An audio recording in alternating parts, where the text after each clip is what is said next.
the 7 of John Moore was the one that we couldn't update last time. We actually had non-starts for Charlie last time, but he's been able to rectify that problem. Ralph Feely and Eddie Gardner, unfortunately, not getting starts today. Bad luck, boys.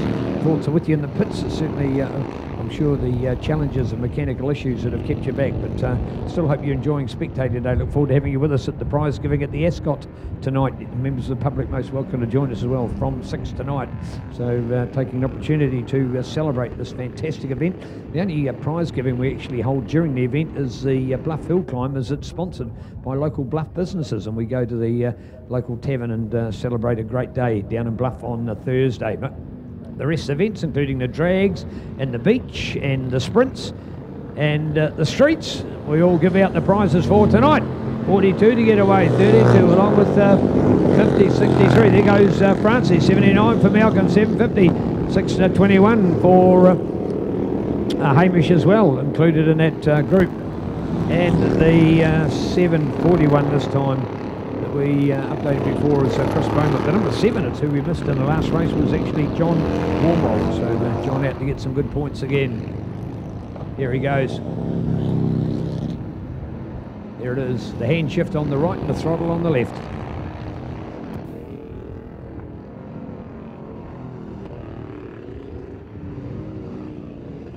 Well, if the logistics we get the bikes out here, of course, they also need to get back to Australia. So to all those people involved, magnificent job in getting them here. They'll need to be packed away in a container again in the next couple of days. So thank you to all those supporting the Australian contingent. Here we are, 42 out in front for Charlie. They're going to 32 of Phil Price. Now looking out to Francie, 63 ahead of the 50 of Ross Boulding, and the 150 they need to celebrate as well. Sorry, no, the 750 of Ralph.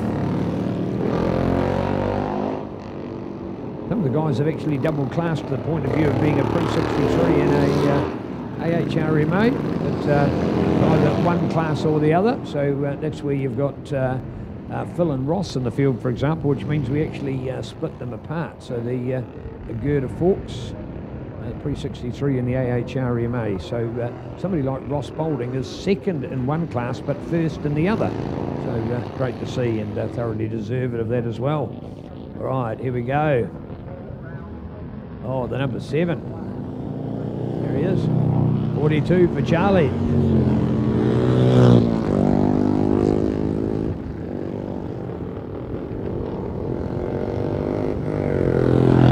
.62, 63, 50, tucking him behind the fairing, the 79. Behind the fairing, yeah, right.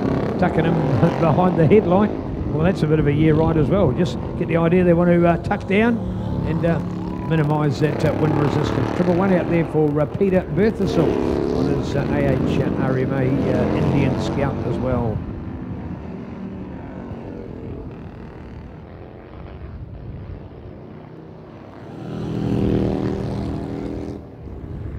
Love those downturn handlebars, of course, something that made classic racing look so unique. Nowadays, this day, of course, handlebars get turned up, but for these guys, it was turned down. It needed to have the rake on the in the steering head and the spring-loaded girder forks. So that meant that with the height of that, to get the handlebars to get the bike to hang low, they turned the handlebars down. 42, your race leader out of Australia. Great ride from Charlie. Unfortunately, he didn't get the glory he was looking for in the last one. So Charlie Palmer set the race out on the big 1200. Here he is now to get an opportunity to get a finish.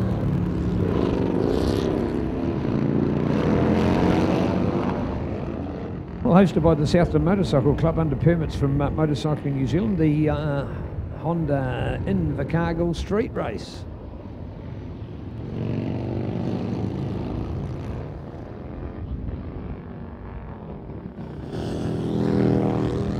And 741, Chris Beaumont back to the race, and there we go. Oh, 42, 32, nothing in that, nothing in that. Nice race indeed, super close together. 42 and Charlie Palmer just holding out Phil Price on the hard-working Velo. Go Francie, there she is, 63 for Francie, gets the third spot, well done, and pushes the 50 of Ross Boulding, got the second overall last time. He's pushed back to 4th place, so it's Charlie, Phil, Francie and Ross.